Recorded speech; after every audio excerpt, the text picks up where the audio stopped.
told y'all that this week's schedule is going to be a little janky, and I was not lying.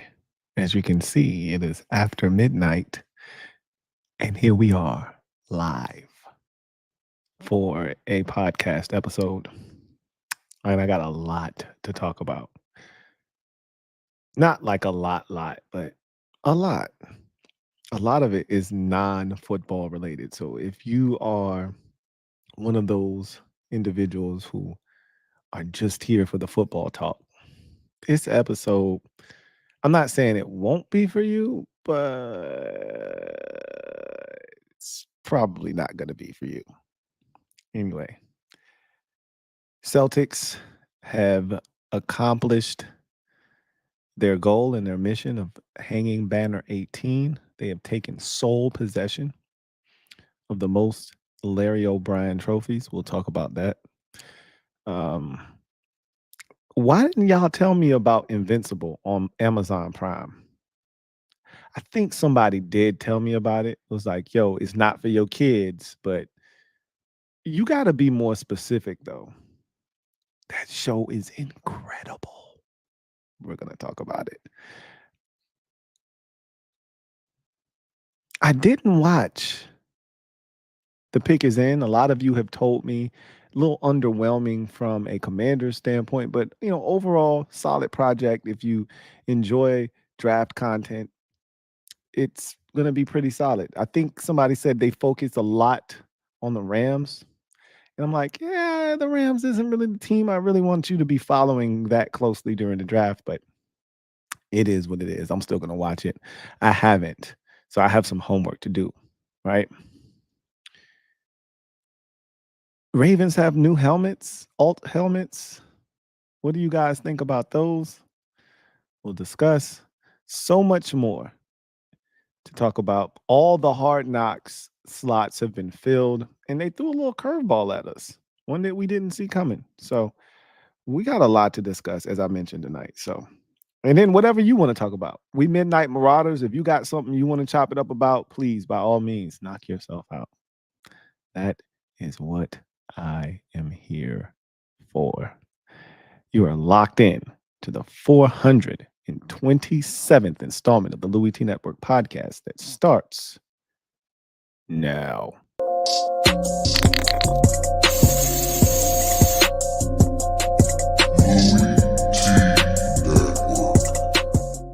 The Louie T Network is powered by MusicHead University. MusicHeads, classes in session. Turn me up. Enroll on YouTube now. Link is in the description. Who else could it be but me, your man, Louie T? Welcome to the 427th installment of the Louie T Network podcast. I am, of course, your host, Louie T. Thank you for joining me. So, NBA Finals finally in the books. First of all, let me start off by saying I told y'all about death and how it comes in threes. Willie Mays passed away at 93 years old. What a life he lived. The Say Hey Kid, Willie Mays, did a lot for the advancement of blacks in the sport of baseball. Was one of the best to ever do it.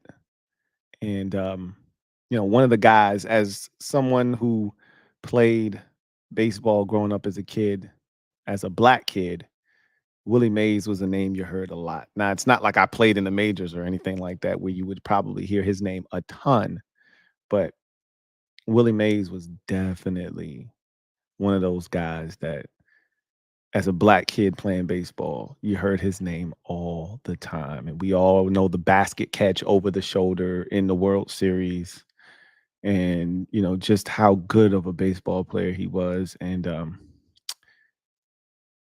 I didn't, this is bad to say. I didn't know he was still alive. See, I had lost track of my black legend baseball players. Hank Aaron had passed, maybe a year ago, maybe 2 years ago. And we started losing a couple of these dudes. And I think he got caught in that wash. But when I pulled up my phone and I saw that his name was, I was like, "Uh-oh, this isn't good."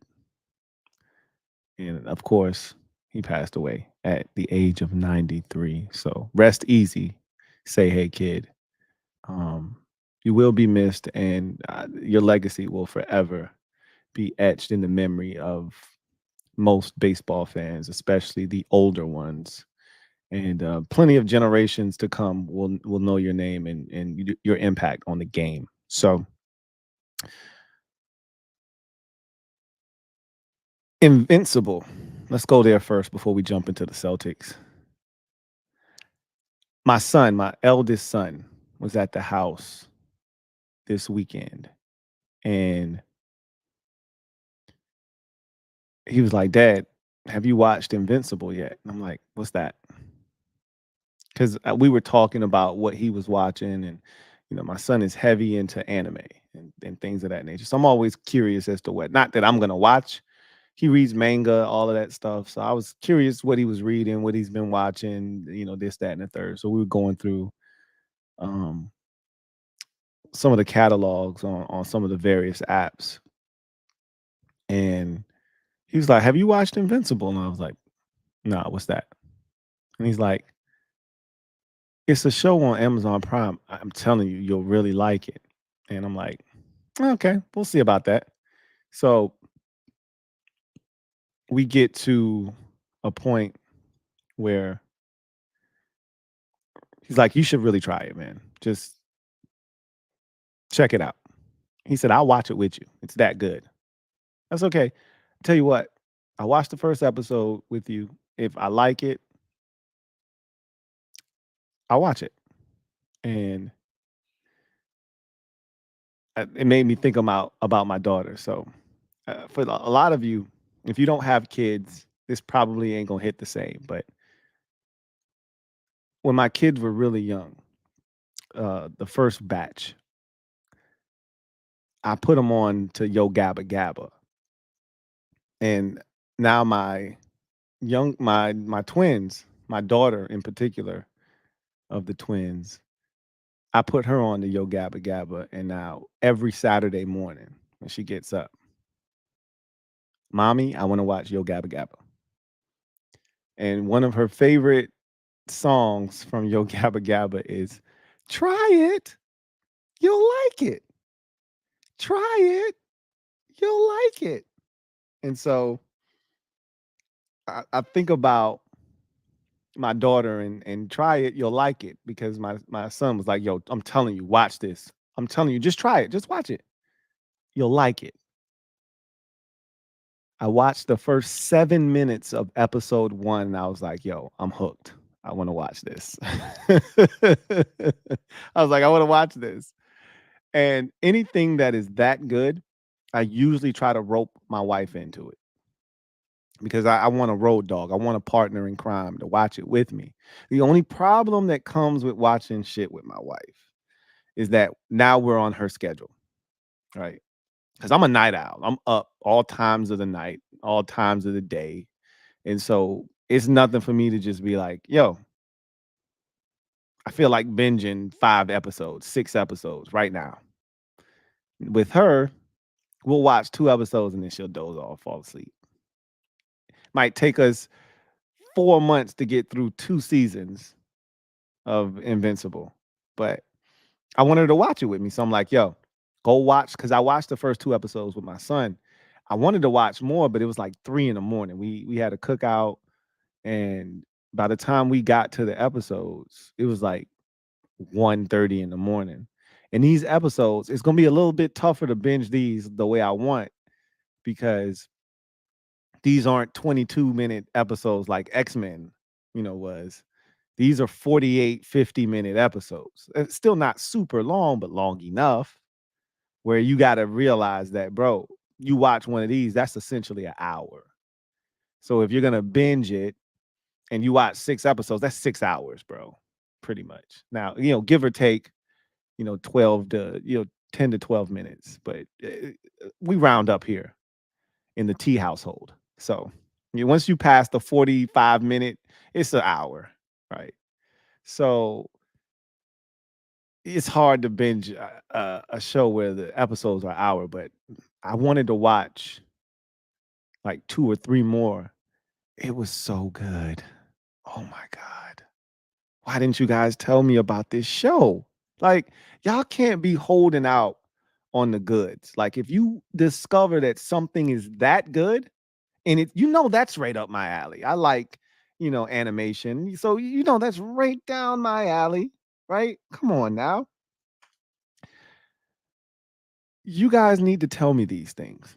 I shouldn't be finding these out from some third party. I say that like that's not my son, but I shouldn't be finding these things out from my son. I should be finding these things out from you guys. We have these conversations all the time.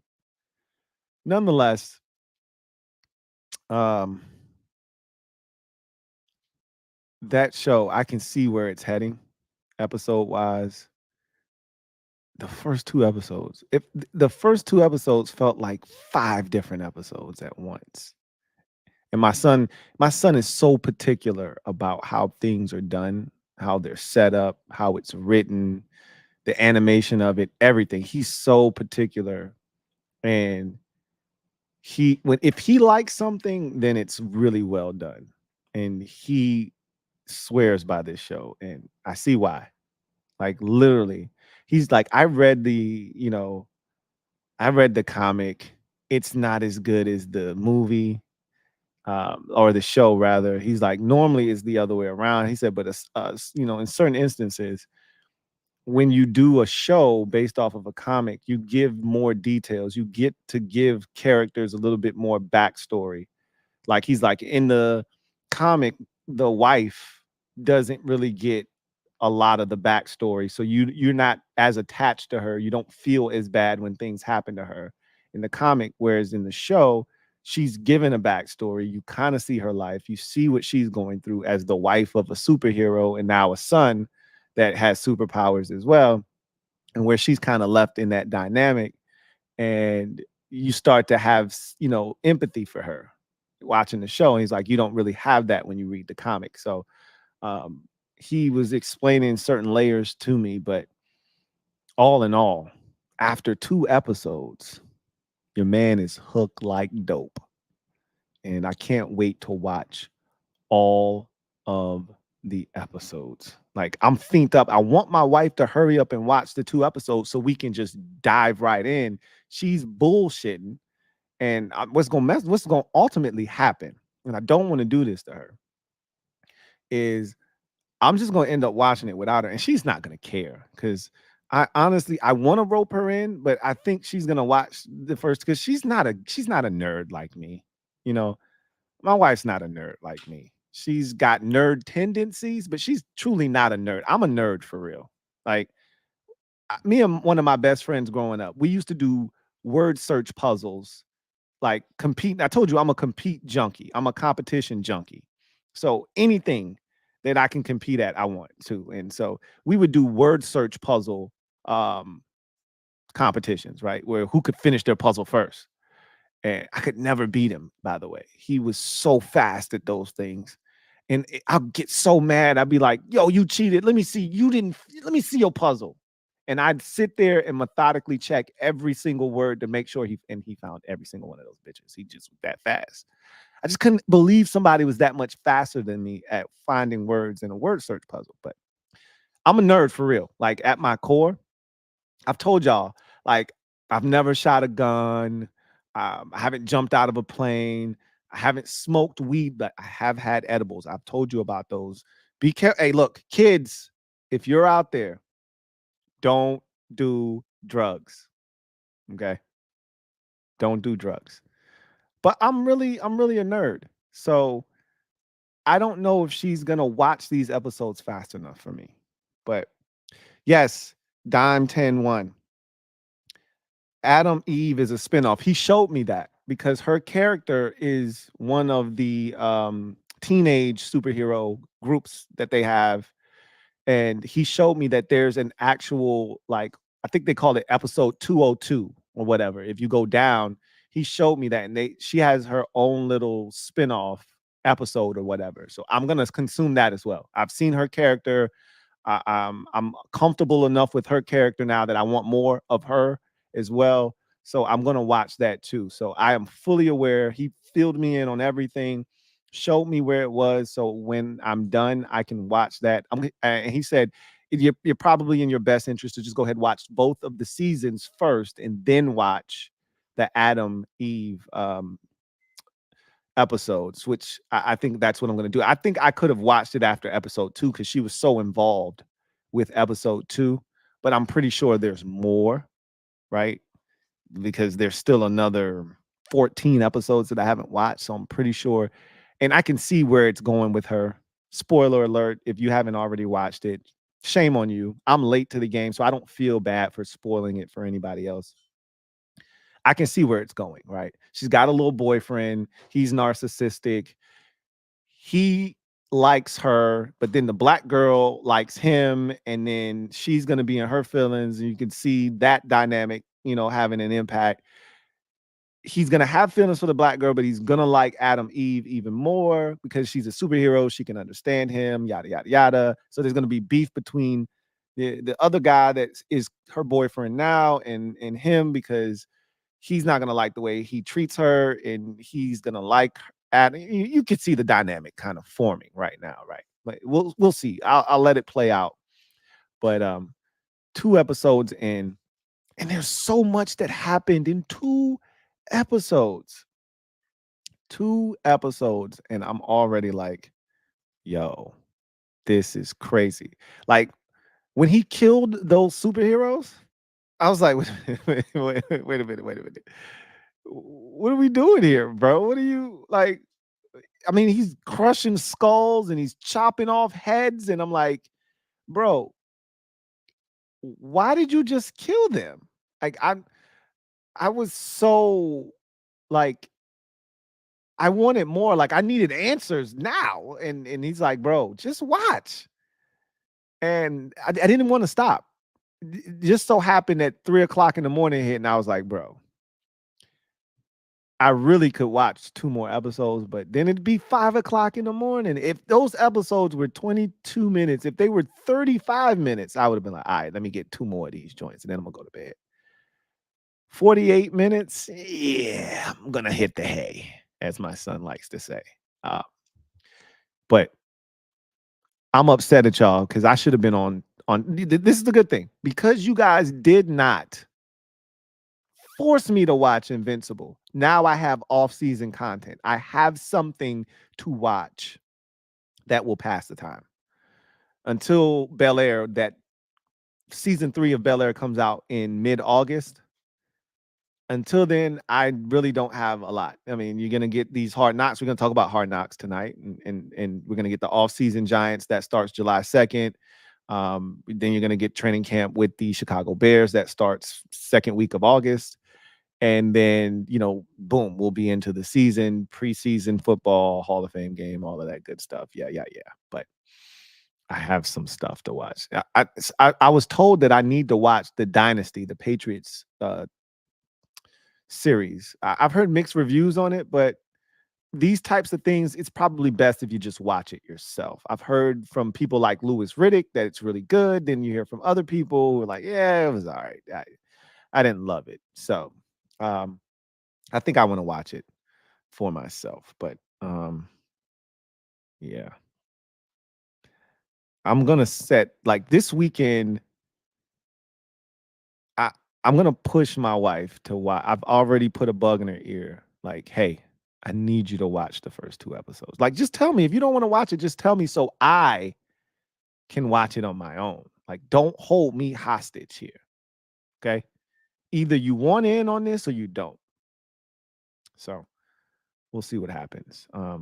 Lone Wolf said, I should have brought it up during an X-Men 97 chat. You should have. I'm disappointed in you, Lone Wolf, because you already knew about it. You already watched both seasons. You're waiting on season 3 patiently. Here I am in the dark, have no idea how good this show is, sitting here on Amazon for a very long time, I may add. And I had no clue. Had no clue. And you had already watched both seasons already. And you probably watched Adam Ant too. or Adam Eve, excuse me. I called her Adam Eve. You probably watched that too, and you just didn't even mention it to me.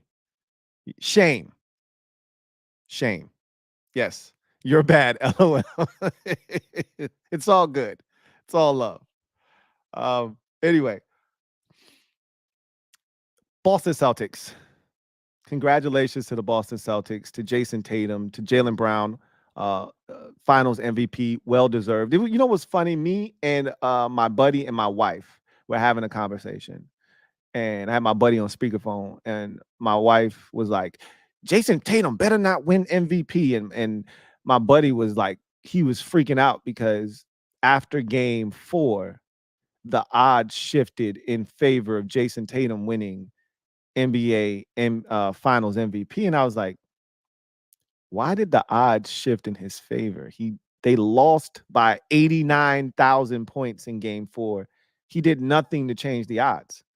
He has not been the best player in not one single game in the NBA Finals.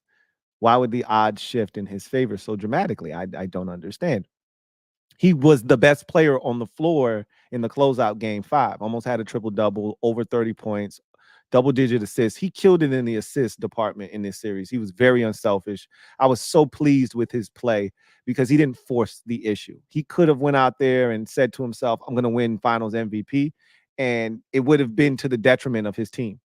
He took what they were giving him. Yeah, he missed some layups. He missed some shots that had he made, he might have ended up being Finals MVP. But he was unselfish. He made the right basketball plays. He got the ball to open guys, and they knocked down shots. And his assist to turnover ratio was outstanding in this series, especially in the deciding game number 5, or the decisive Game 5, I should say. At one point, I think at halftime, he had 9 assists and no turnovers. So he was really good in Game 5. But this was all about the things that we talked about before the series started. I kind of gave you the blueprint for how this series was going to go. I told you, if the Mavericks can't make shots, they won't win. This is a make or miss league, even in the playoffs. And it's even more magnified when you put this theory to the test with a team like Boston, who I told you is going to shoot 40 plus threes a game. It's just who they are.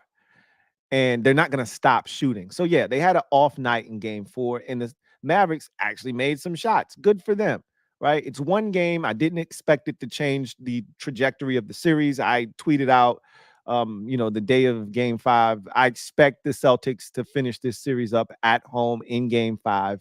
And anything other would be quite a surprise to me. And sure enough, they went out there, they knocked down threes. And Jason Kidd said it before the series started. We hope this series comes down to who makes the most twos, because he absolutely knows if it comes down to who makes the most threes, they have no chance. And it came down to who made the most threes, and they had no chance. And so the Celtics were the better team, and they proved it. They were the best team in basketball all season long. And 16-3 in the postseason were the Boston Celtics. A fantastic run to and through the NBA Finals.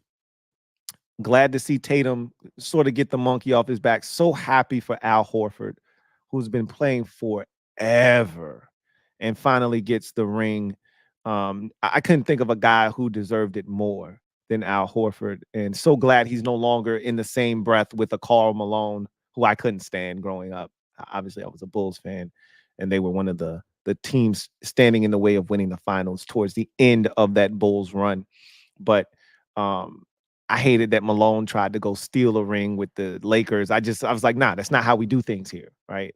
So glad he's no longer on that list of most playoff games without a NBA title. So happy for Horford and a number of those guys. Derek White losing half a tooth, that's nasty work, right? Like, I don't understand why these guys don't wear mouth guards. I get it. It's not cool to wear a mouth guard, but I much rather wear a mouth guard than have to go get my grill fixed, right? Derek Lively did an entire front tuck roll on this man's face on the ground. Yeah, he lost a piece of a tooth, but to his credit, he stayed in the game, gutted it out.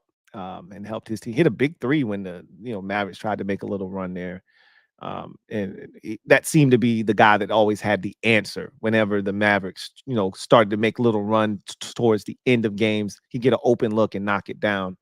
But Jaylen Brown, although Game 5 wasn't the best in terms of efficiency, he was the best player in this series. And I would even argue impact-wise, you could argue that Drew Holiday was the second most impactful player for the Celtics in this series before you get to Tatum. But again, Tatum is the guy taking the double teams. Tatum is the guy was really facilitating a lot of things. And even if he wasn't making shots, it was his activity. It was the focus that was on him that allowed those rotations to be off, for them to be able to, pass up a good shot to get a great shot and have guys open. Even when he wasn't getting the assist, it might be a hockey assist, right?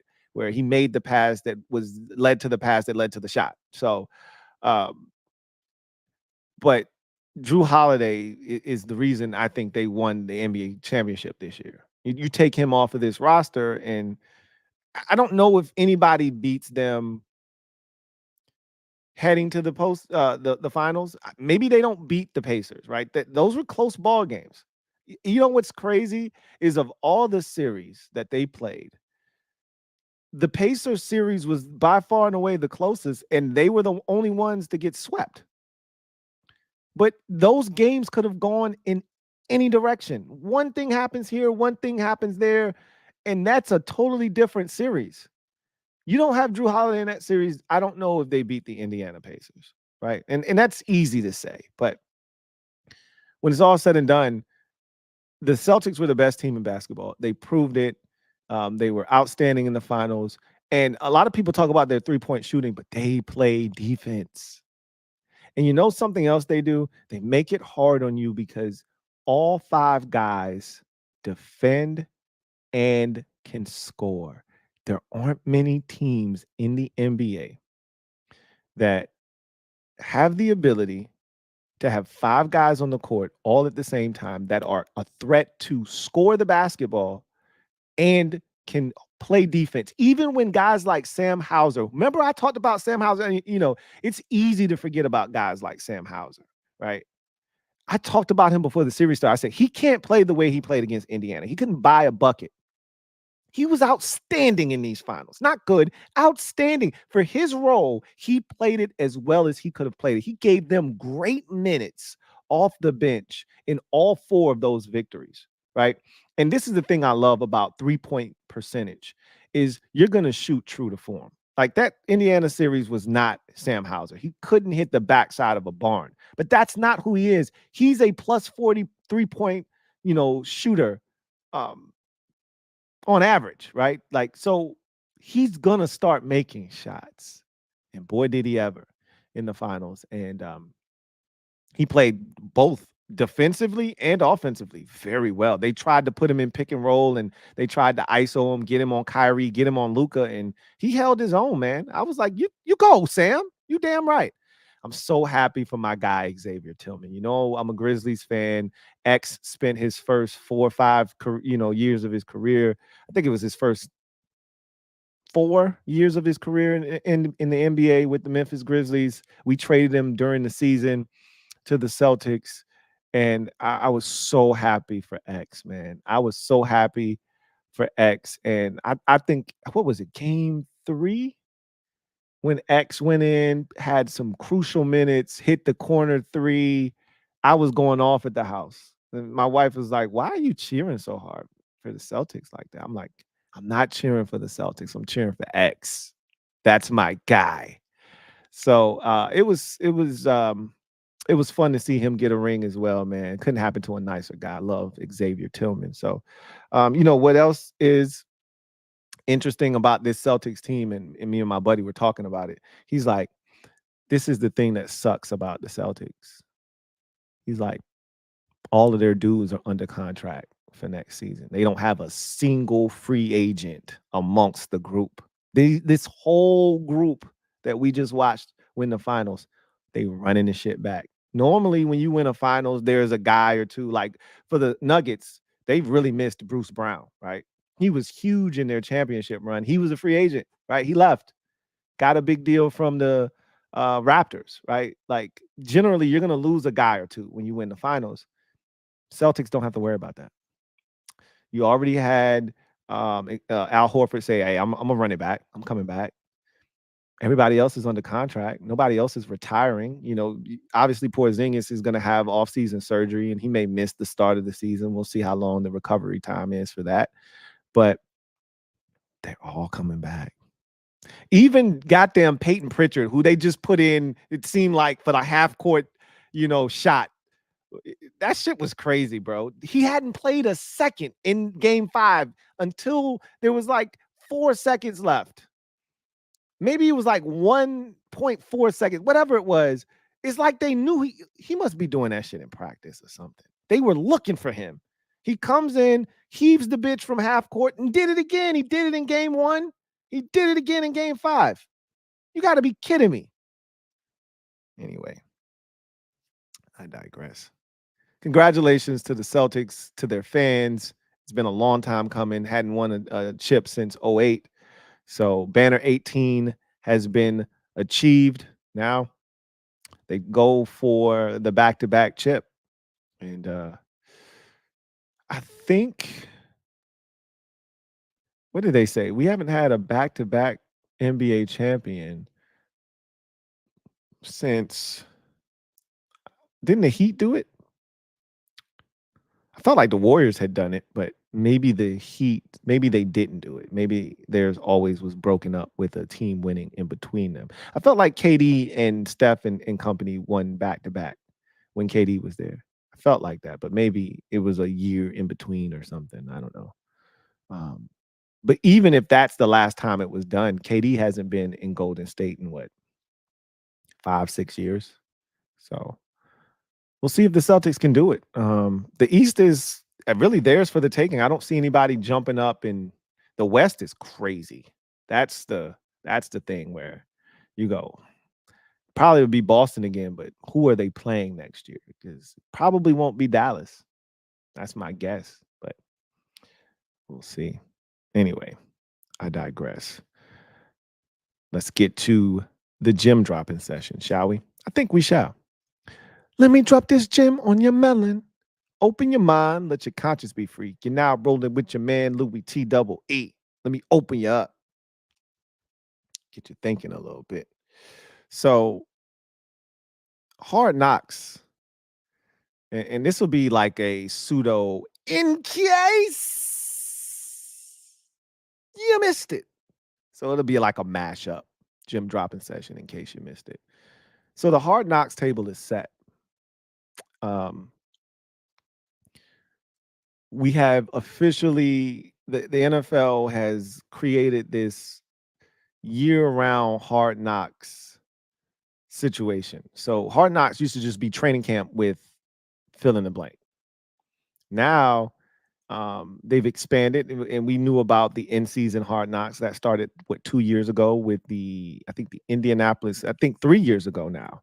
I think the first team was the Arizona Cardinals, then it was the Indianapolis Colts, and then last year it was the Miami Dolphins.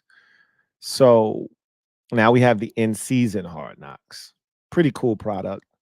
But this year they're adding in the off-season Hard Knocks, where we got the off-season, with the New York Giants. And so that product will be put out starting July 2nd. We had that conversation on the program about a week or two ago, and we figured out it's July 2nd through the 30th. So once a week, I believe that's a Tuesday, maybe it's a Wednesday. And it's every week, once a week. So the 2nd, the 9th, the 16th, the 23rd, and then the 30th will be the last episode. And then that'll take us into August. And then, after the Hall of Fame game, boom, you get Hard Knocks training camp with the Chicago Bears. So that'll start. We'll go through the preseason and training camp and all of that stuff with the Bears and Caleb Williams in his rookie season. And so that'll be fun. And then in season, for the very first time in Hard Knocks history, we're going to have an entire division featured on the show, and I this is gonna be tough, to me to pull off. I think you'd be more easier. It'd be easier to pull this off in training camp, but or maybe not. Maybe because when you are doing it in season, they're going to be at their facility, so you can set everything up and it's easier. Whereas when you're in training camp, you have to go to some remote locale if they're not at their facility. Less and less teams are traveling to these remote locations, but you still have a number of teams who don't have training camp at their own facility, right?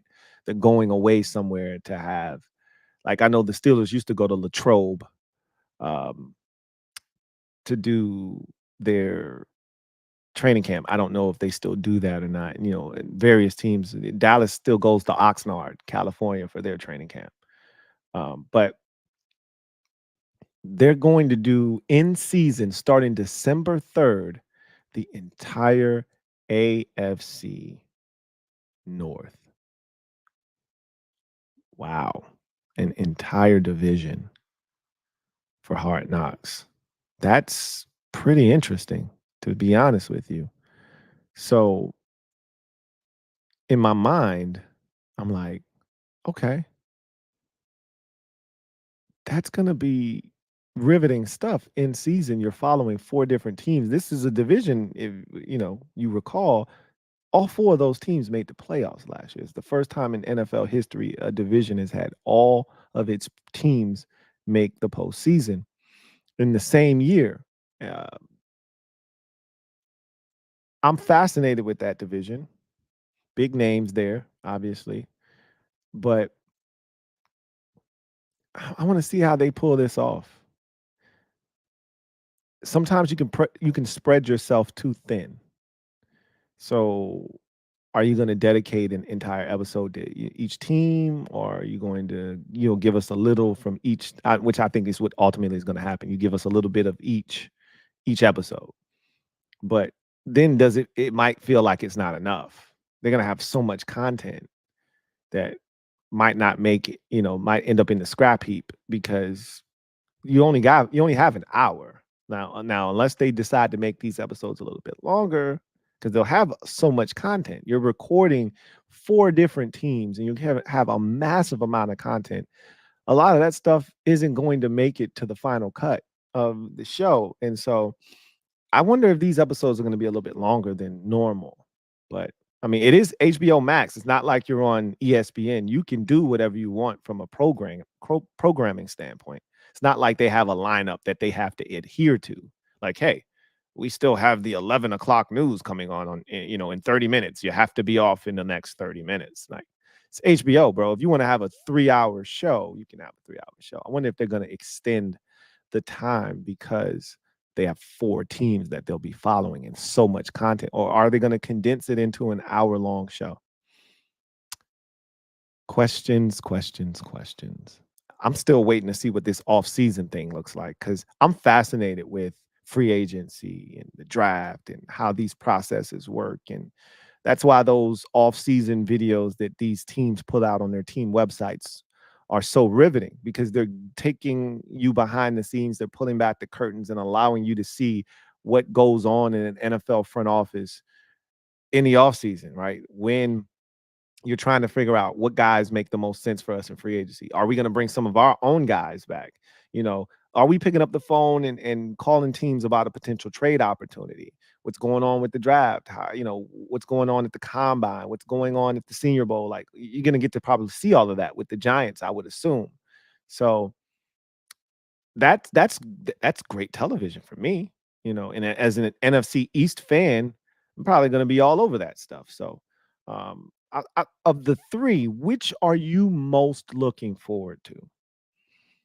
Offseason with the New York Giants, offseason Hard Knocks with the New York Giants, training camp Hard Knocks with the Chicago Bears, or in-season Hard Knocks with the AFC North? Which one of these are you most looking forward to?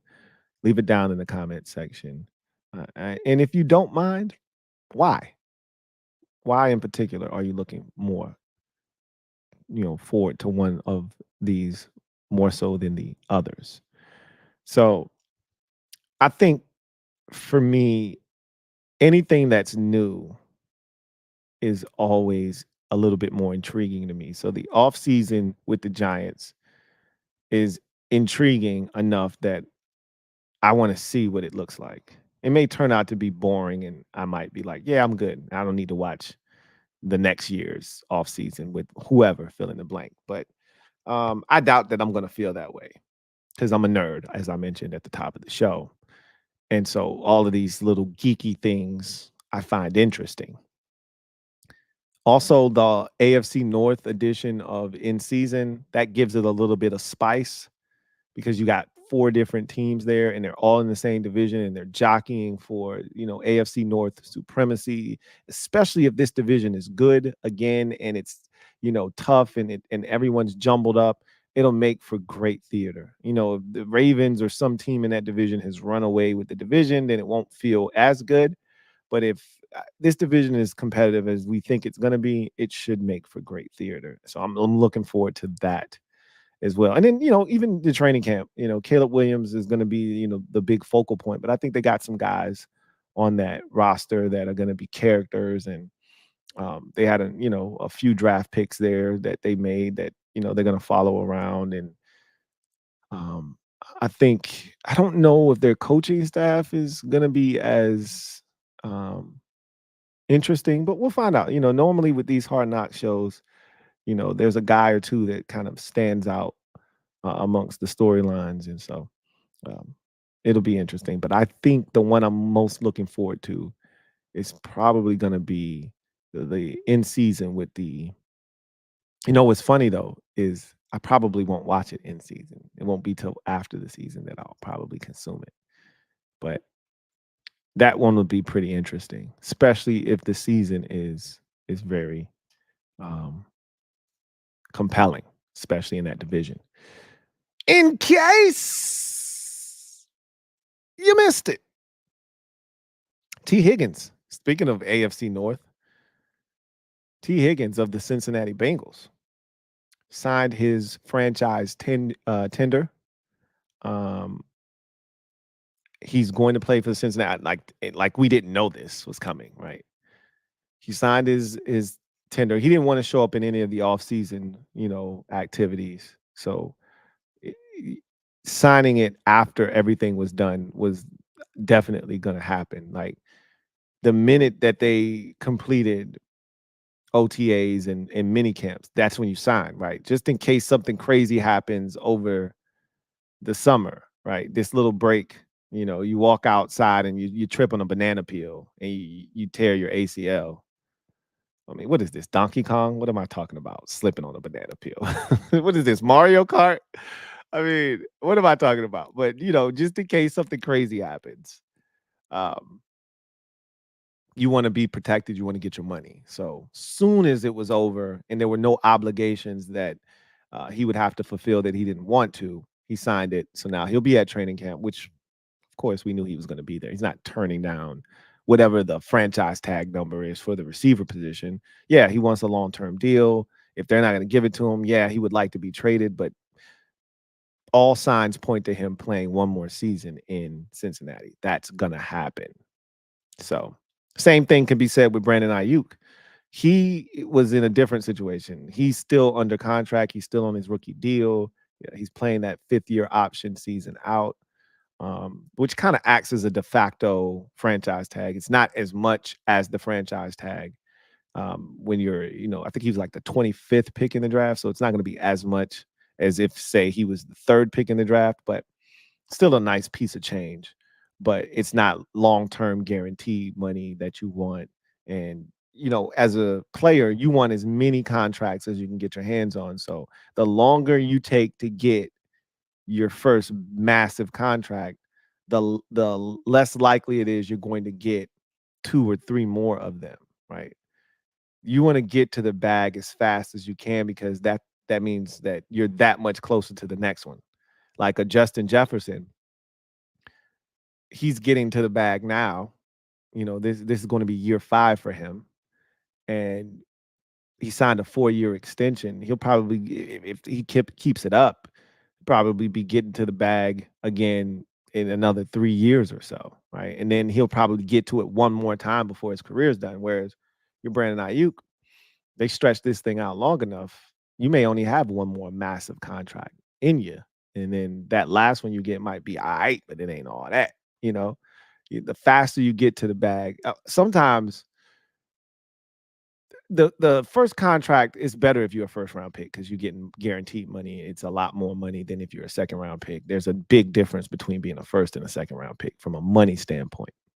But if I think in the long run, you're probably better off being a second round pick because that fifth year option allows the team an extra year of control that if you like Amon-Ra St. Brown, for instance, he went out and balled. He's the same draft as Brandon Ayuk, put up monster numbers, but they had to pay him a year sooner. Why? Because there's no fifth year option. I think he was the year after. Um, Ayuk. I think Ayuk was in the 2019 draft and Amon-Ra St. Brown was in the 2020 draft, but same difference. I mean, bottom line is Ayuk's going into year 5 without a new deal. Meanwhile, Amon-Ra St. Brown's going into year 4 with a brand spanking new 4-year, $120 million deal. So it's a big difference. And like I said, they might be the same age, or Ayuk might be slightly older, but if that's the case, if Amon-Ra St. Brown is younger than him, he's gotten to the bag faster. That's going to get him to the bag again faster than Ayuk, more likely, depending on the extension that Ayuk signs, or if he signs somewhere else, which it seems more likely. We'll talk about Brandon Ayuk here in a second. But back to T. Higgins. I went all the way around the block, and we were supposed to be talking about T. Higgins. Bottom line is he's going to play this season out in Cincinnati. We've talked about different scenarios that could play themselves out. Like a team looks at T. Higgins and Cincinnati isn't, and Joe Burrow got hurt again or whatever, and Cincinnati's not going to be competing for a Super Bowl, and a team's like, yo, we could use a T. Higgins for our Super Bowl run. Then I could see something happening at the trade deadline, or you could see a team like the Bears over the last couple of years who have been aggressive at the trade deadline, looking for players that they think could be a part of their long-term solution instead of waiting until the offseason and having to outbid other teams. I mean, look, it didn't work out with Chase Claypool 2 years ago, but last year they did it with Montez Sweat, and that worked out really well because look at what they paid him, right? 4 years, $98 million or whatever. That's a steal after looking at what guys like Daniil Hunter and Brian Burns and all these edge rushers, Josh Allen, these dudes broke the bank. Over 30 a year for most of those guys. Daniil was what, 20, I think 27, I think 26 and a half, something like that. These dudes, Brian Burns is 30 mil a year. I think Josh Allen is north of that. And they got Montez for under 25. I think it was 24 a year. Like, that's a steal because they traded for him and then they paid him, right? So sometimes it works out in your favor. I don't see anybody doing that at receiver, though. Not with Brandon Ayuk or T. Higgins, for that matter. So Higgins signs his franchise tender. He's going to play, I think, the season out. And like I said before, if you're Cincinnati, you got a chance to win a Super Bowl. Your best chance comes with T. Higgins on your football team. They know that this is the last opportunity they're going to have to get that done. So they're going to try to take advantage of it.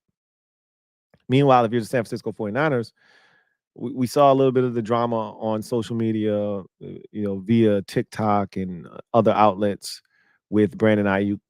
Apparently, he's filming this whole, quest to get a new deal, right? I don't even know what to call this, but in pursuit of a brand new deal, he's filming this. He's having somebody film all of the stuff that's going on. And he had a FaceTime with Jaden Daniels, quarterback of the Washington Commanders, rookie quarterback. second overall pick. They were teammates. Jaden Daniels' freshman year at ASU featured a then senior wide receiver named Brandon Ayuk, who they played really well together. And because of Jaden Daniels' emergence, Ayuk played at a high enough level to become a first round pick. So they forged a relationship. They're still really good friends.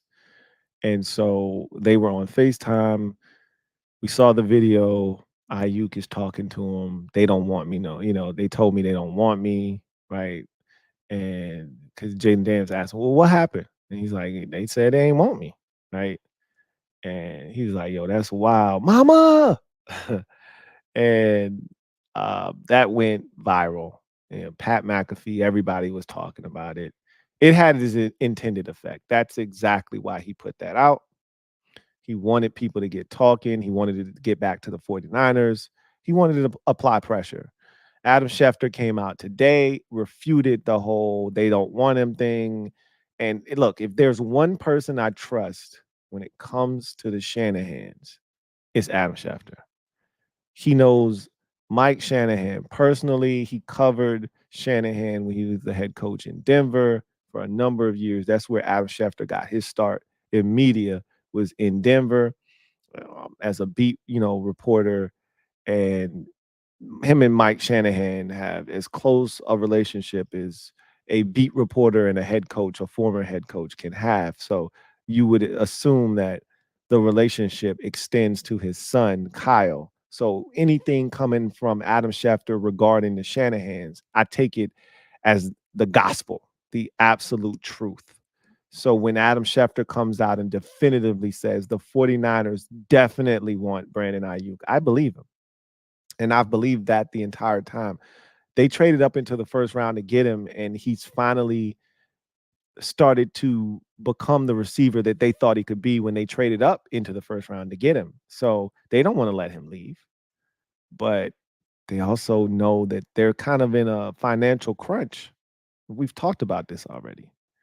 And it's not that they don't want him. It's like, can you just wait one more year? Which is what ultimately I think is going to have to happen. I think he's going to get his money. I just don't think it's going to be this year, right? Because while they freed up some money with the Christian McCaffrey deal, and they theoretically speaking, this is the thing about the cap. If you want to get some shit done, you can get it done. Where there's a will, there's a way. If they want to get the deal done, they can get it done. It just doesn't make sense for them to be paying all of the players that they're playing, especially at the receiver position when you just drafted 2 more receivers. It makes sense that somebody's got to go, and whether that's Debo or Brandon remains to be seen, but somebody can't be there because you can't be dumping as much money into that position as they're currently dumping into that position and then add in another massive salary. You're already paying Kittle. You're already paying Christian McCaffrey. You're already paying Debo Samuel. You're already paying Trent Williams. This is all on the offensive side of the football. You're already paying Kyle Juszczyk. You can't afford to then add another skill position guy in that mix. It's a great problem to have, but it's a problem nonetheless, right? So you got to draw the line somewhere. You can't pay everybody. That's the nature of the beast in the NFL. Maybe if you wait another year, maybe some of that money comes off the books. Maybe someone's number it gets to a place where it's more manageable. Maybe more options exist. Maybe somebody's contract doesn't have guarantees in it anymore. You can move on from a player. There's a lot of things that can happen as you kick the can down the road one more year, which is what I think the 49ers are going to do. They're going to stall because they have that right. That's what the 5th-year option is there for. They have an extra year. Then they can franchise tag him, right? If he goes out and tops the 1,300 yards he had this year, and he goes out and has 1,486 yards and a career high 10 touchdowns next year, he's going to want even more money, which it is what it is. Again, it's the nature of the beast. At that point, you franchise tag him. If some money comes off the books and you're in a better spot financially to make it happen, you do it, right? If not, maybe you franchise tag him. You put yourself in a position where, just like the Chiefs did with their corner, you franchise tag him and you look to trade him to get something for him, Or you franchise tag him and you say, bro, we got a chance to win a Super Bowl, or we just won the Super Bowl and we want to run it back. You give us the best chance to do that. So we're going to franchise tag you. He might be disgruntled, but just like T. Higgins did, he's going to sign it. He's going to sign it. So we'll see what happens. But the 49ers definitely wanting Ayuk. I believe it. I believe it wholeheartedly. So anyway, I digress.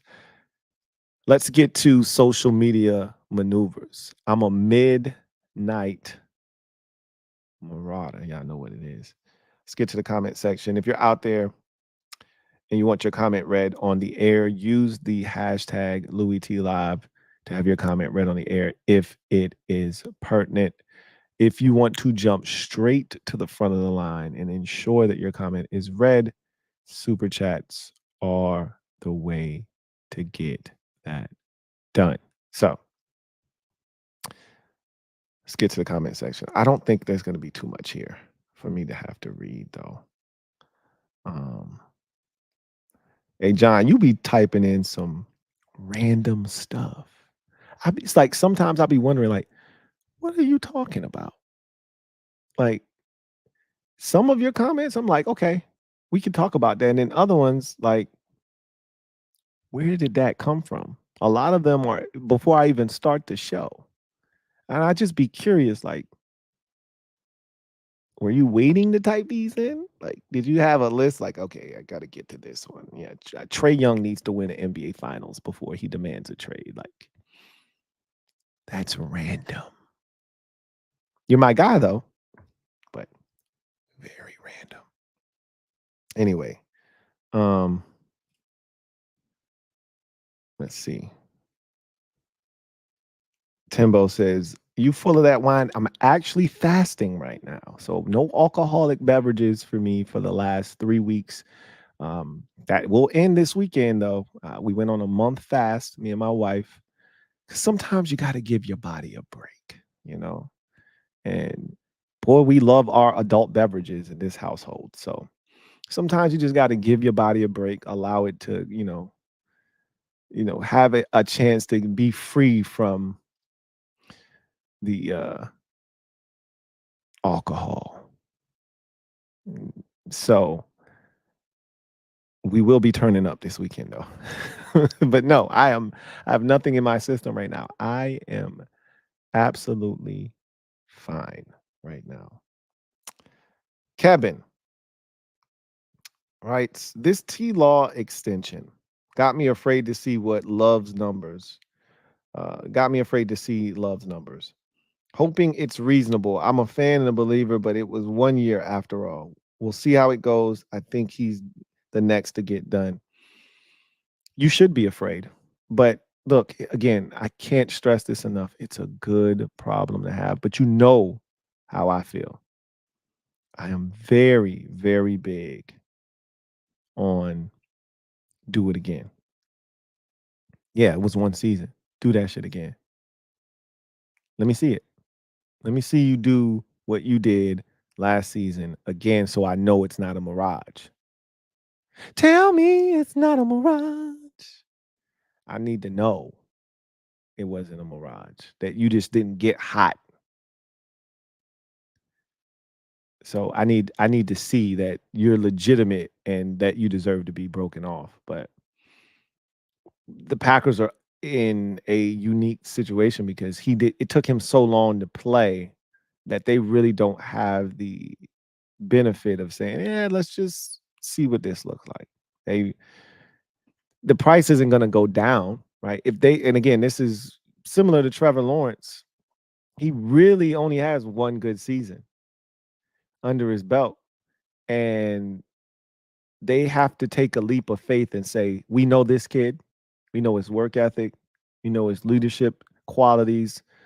We think this is a guy that's going to continue to grow and get even better and better. So you pay him, right? If you trust him, you've spent the first round pick on him, you've seen the development, you like what you've seen, you expect him to get even better, you pay him. You've been around Jordan Love, you know what he's about, you've seen him, you've seen the development, he got an opportunity, he made the most of it last season. you'll be smarter to get ahead of it than to wait. I'll tell you that much. You have more leverage if you're the Packers right now in negotiating a Jordan Love deal because he only has 1 year under his belt of starting experience. You have more leverage as a team to go to him and say, bro, you've done nothing in this league. Why should we pay you X, Y, Z? And if you're Jordan Love, you say, okay, well, you don't believe me, just watch. Don't worry about it. Hold on to your money for now. You know? Makes me think of a Sade song. You know? Hold on to your bread.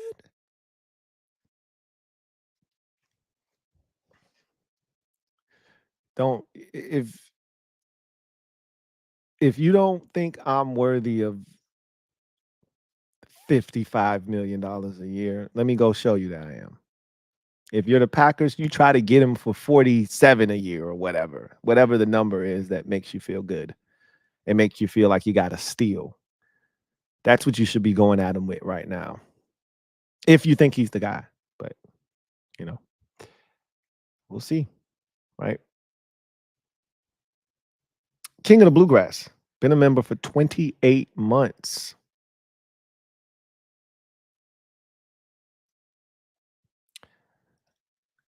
Thank you for the comment. Who writes, Blue Eye Samurai is amazing. If you haven't checked it out, you should. Where is that located?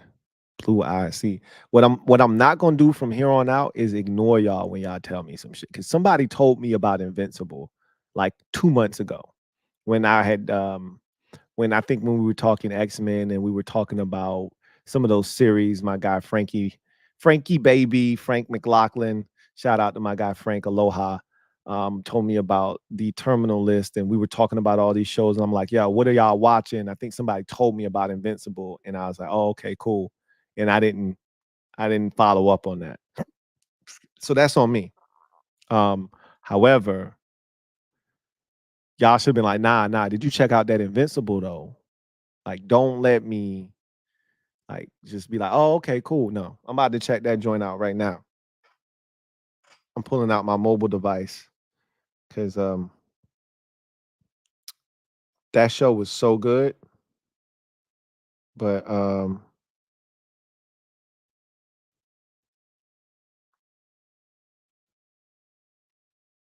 that show was so good.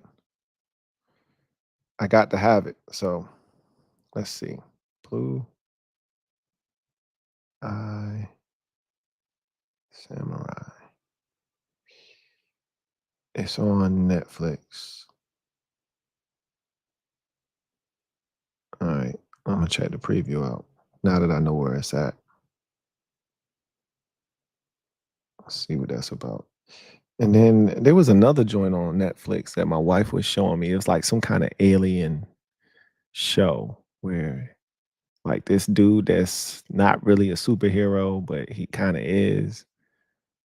But he sucks at being a superhero. It's got to save this egg that hatches, and it's some kind of like alien baby. But if it falls in the wrong hands, it could be like it could destroy everything or whatever. It looks like it could be okay. I'm not sure if I want to watch it though. I'm not sure. Anyway, I digress. See if we got any more comments.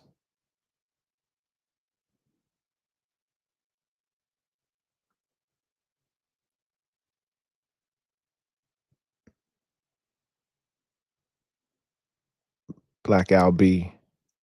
Damn, late night Lou. Yeah, man. I told y'all this was gonna be somewhat of a janky week in terms of content. I was like, I'm gonna be all over the place. So the reason I had to get this one out is because tomorrow is Juneteenth. The kids are out of daycare. Everybody's out of work.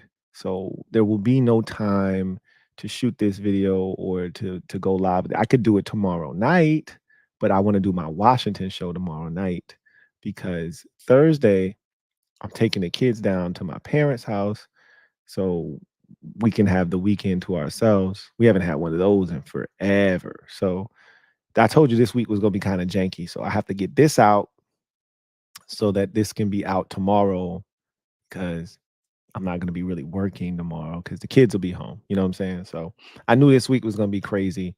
I had the Super Friends stream earlier in the night, in the evening. So um, I knew that there was gonna be a chance one of these days was gonna be kind of funky. I should have got this done during the day, during the afternoon, but I was like, podcasts or sleep or the gym.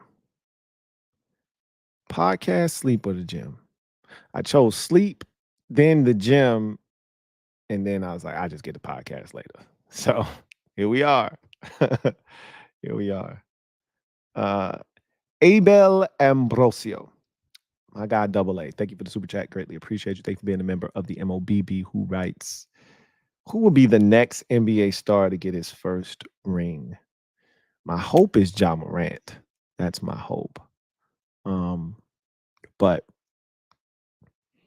I mean, there's so many guys to choose from. The league is littered with young stars right now. We saw what Anthony Edwards was able to do. He looks like he's ready, but there's a lot of conversation about Cat and what they're going to do and can they move him? He's got a massive contract. So, there's a lot in Minnesota that they got to figure out.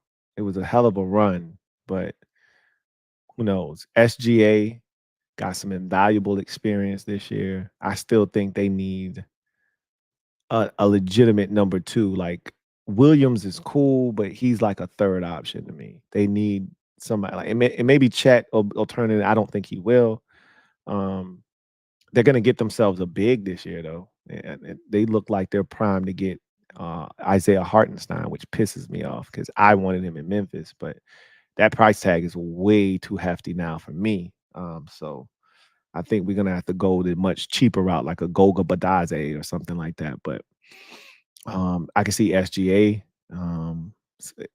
All of the young stars really reside in the West that I think have a chance. Like, Paolo Banchero is a great young player, but they're not beating the Celtics.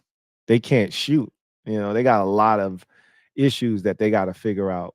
So I think they're a ways away. Jalen Brunson, if they make the right moves and he's healthy and that he's an interesting guy because he's a killer. He's an assassin, right? He wants the ball with 12 seconds left, down one, down two. He wants the block. So he's interesting. Um,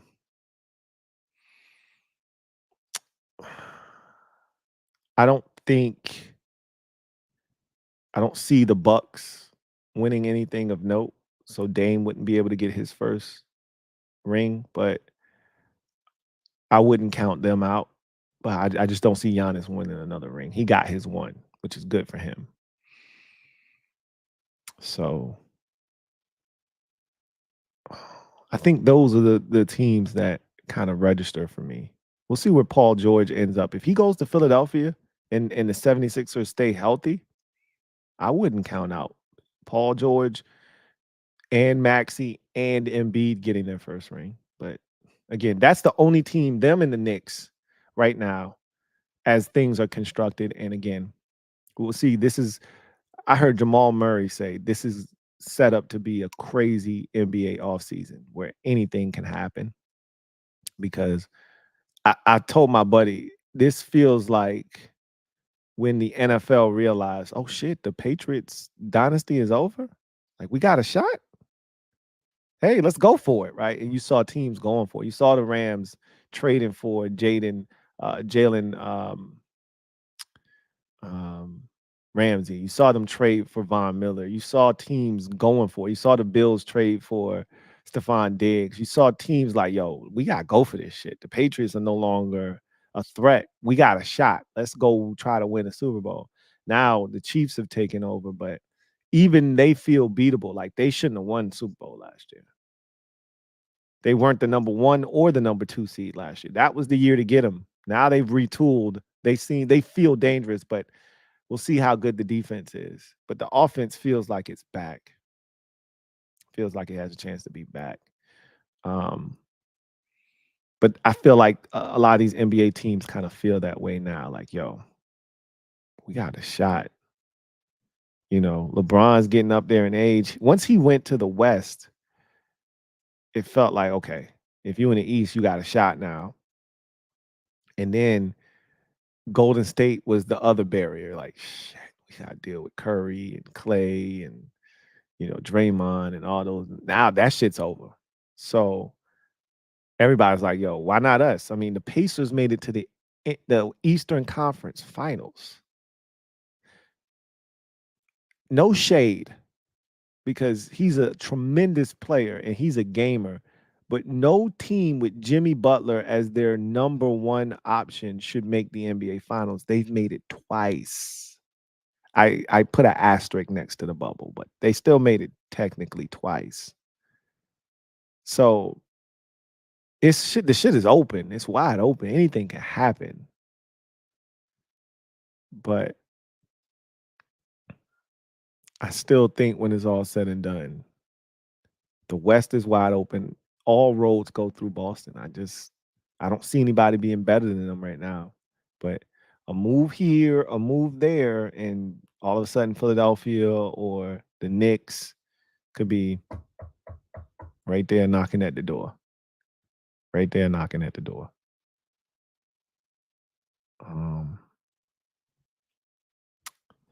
Let's see. DJ. Lou, we need wife to make a choice. We need you to get to episode 8 to discuss LOL. I'm applying pressure as we speak, bro. Don't you worry. I will have a definitive answer from her within the next 48 hours. I'm going to apply, because I can tell you right now, if I have adult beverages this weekend, I'm gonna just be sitting there with nothing to do. That's the best time to binge something, is when you just like, bro, what do I do? A lot of times though, I like to watch things when I'm locked in. When I'm lit, yeah, not the best time to watch it. So we'll see.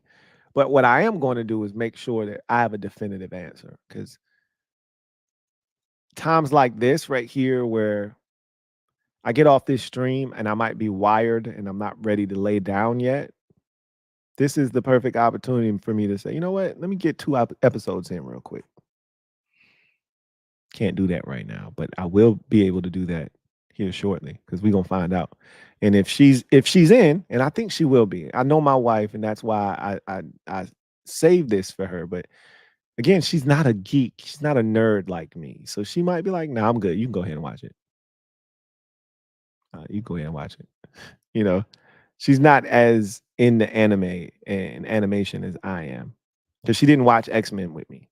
But that was a more of a nostalgic thing for me. Like, she saw how my eyes lit up when the series was released, and I was like, "Yo, I can't believe they're doing this." And she was like, "Okay, you just go ahead and watch that, because you're getting too excited. And I don't want to be the reason why you're not watching it, because then you're gonna get mad at me." Facts.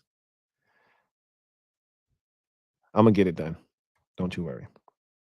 Elijah Harrison writes, "Did you see Blau and the quarterbacks trying to throw into the trash can? Put some respect." No, I didn't see that. They put out a video. This is what happens when you got ex NFL quarterbacks as, quarterbacks coaches, assistant quarterback coaches, things of that nature. Like, hey, they made it to the NFL. Like, they may not have been all that good, but you can't be trash and make it to the NFL. Right? You got to have some skill. Okay. So you can say what you want. You can try to shit all on David Blau all you want. He played. I watched him on a Thanksgiving game with the Detroit Lions. He played in the NFL. Okay. So you can say he's trash. There's a lot of dudes who are trash who don't make it to the league. So he can throw the football. And we got a bunch of guys in that facility that can throw the football, because they were NFL quarterbacks, or quarterbacks that played, at a collegiate level. Like, Tavita Pritchard never played in the NFL, but he played in college. David Blau, NFL quarterback. So, bunch of guys. Cliff Kingsbury, NFL quarterback, right? So, bunch of guys that have been quarterbacks. which we heard that from Dan Quinn, a while ago.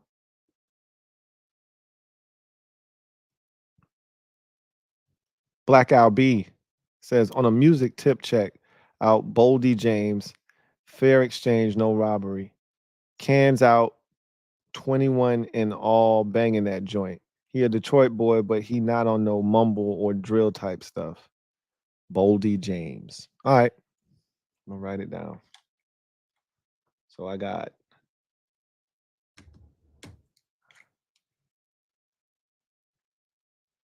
Blue Eye Samurai, and I got Boldy James. Let me write it down.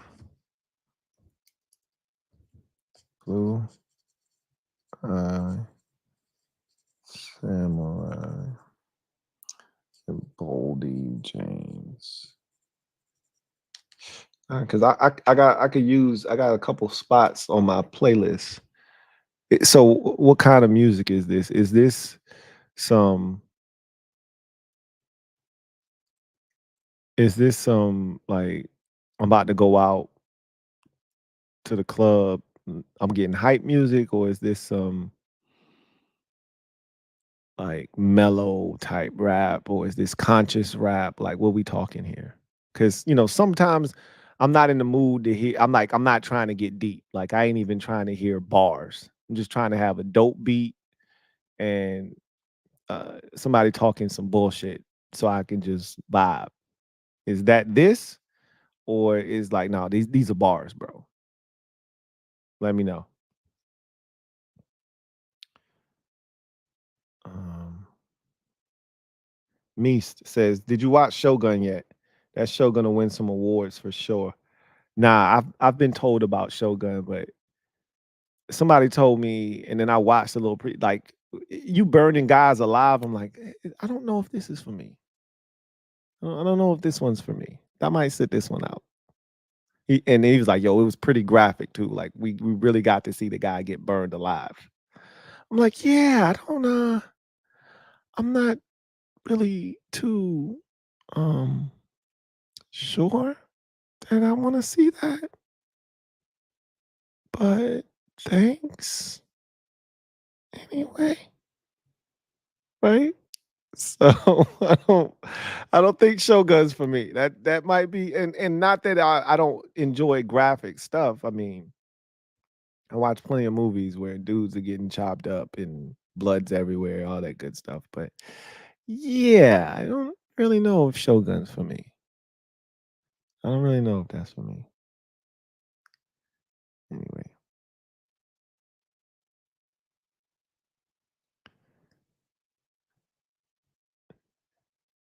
Ephraim, right? Saw today an episode about Commanders by Bootleg Football on YouTube. Good content. They are making a series with episodes for each team.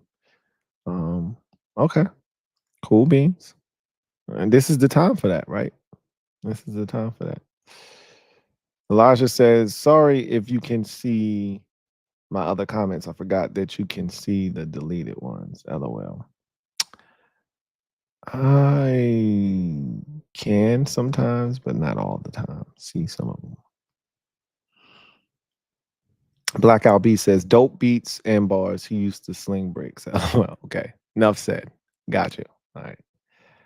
Um, Ephraim says, "I fully endorse Blue Eyed Samurai recommendation." Okay, so you're the second one to tell me that. Normally, when multiple people, okay, when multiple people say, "My name is Ephraim and I approve this message," then that means I probably need to go check it out.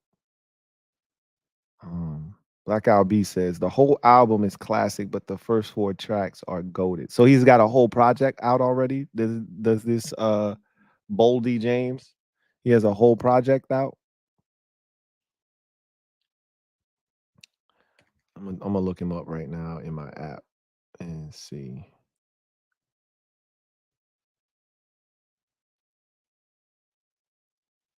See Boldy James.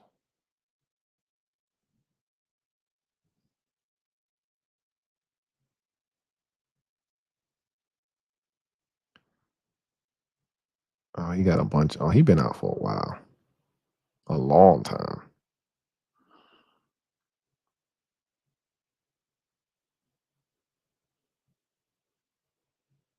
I don't know if that's a good thing or not. Guess we'll have to see. All right. Meest says, for Duel, Japan was insane. The show doesn't even come close to how nasty it could get. Um,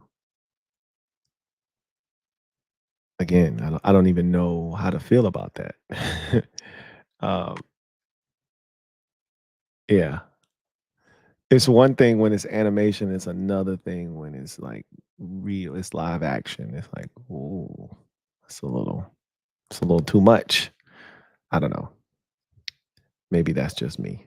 Anyway, I digress. All right, let's transition to our final segment of the show. And that, of course, is garbage time.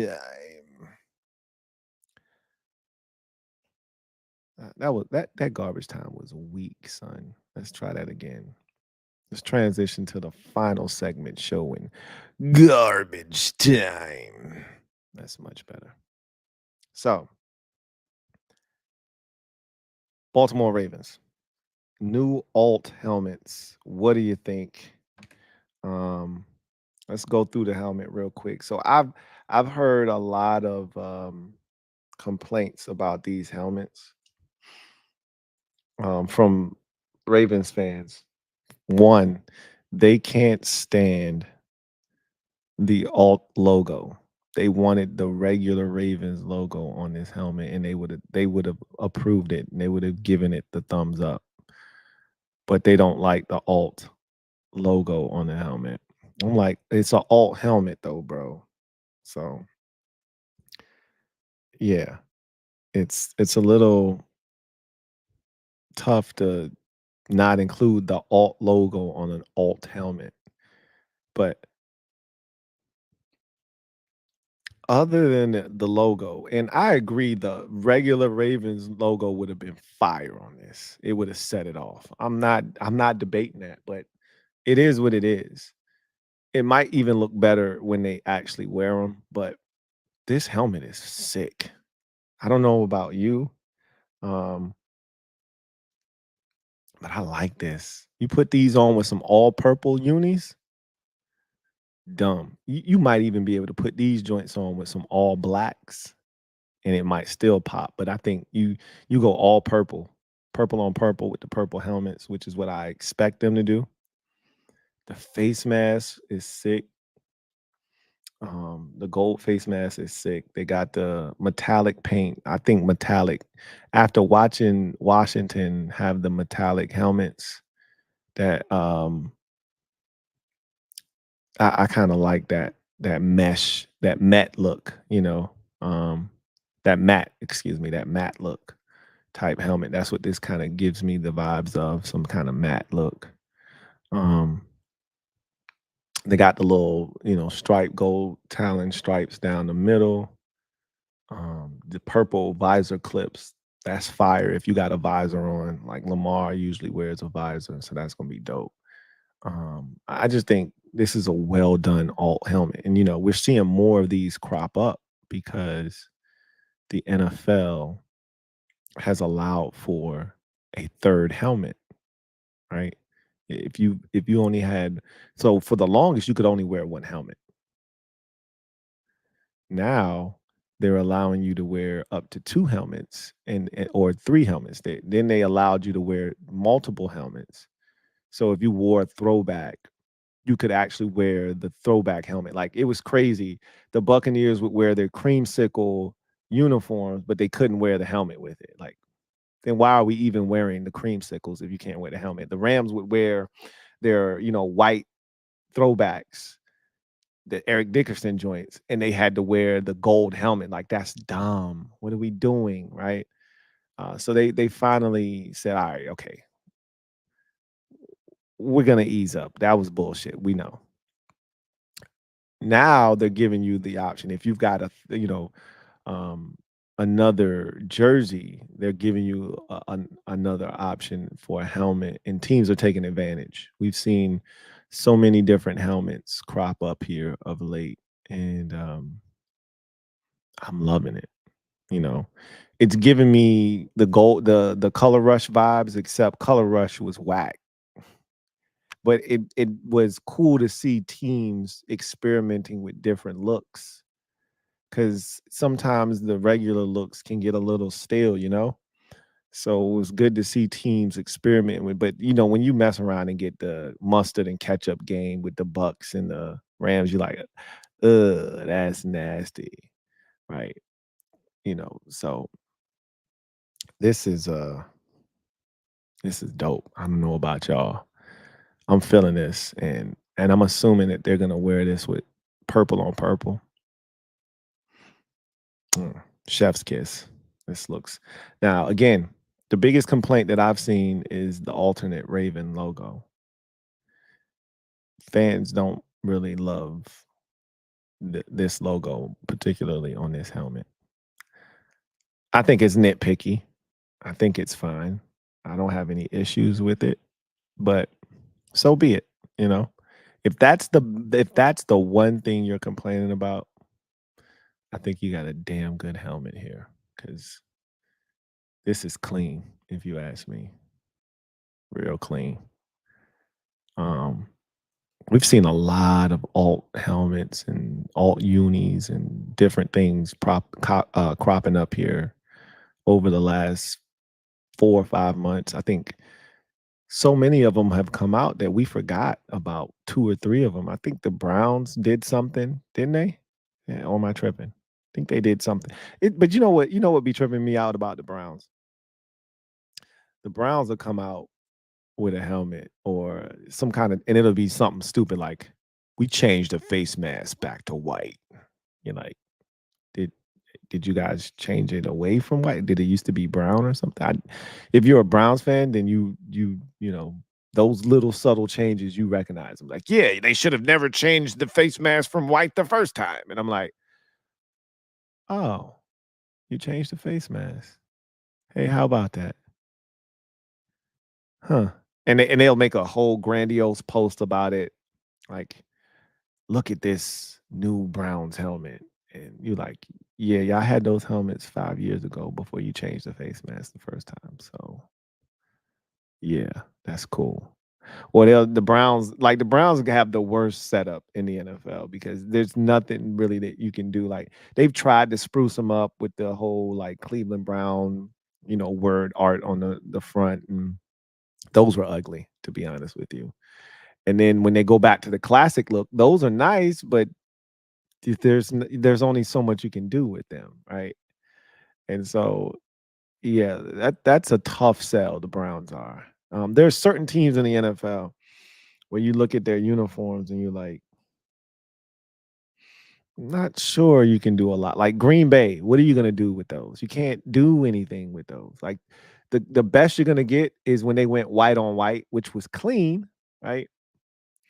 But it's a traditional classic look. There's not like, at least the Bears were like, all right, we're gonna give you orange on orange with an orange helmet. Like, we're gonna give you a little something different.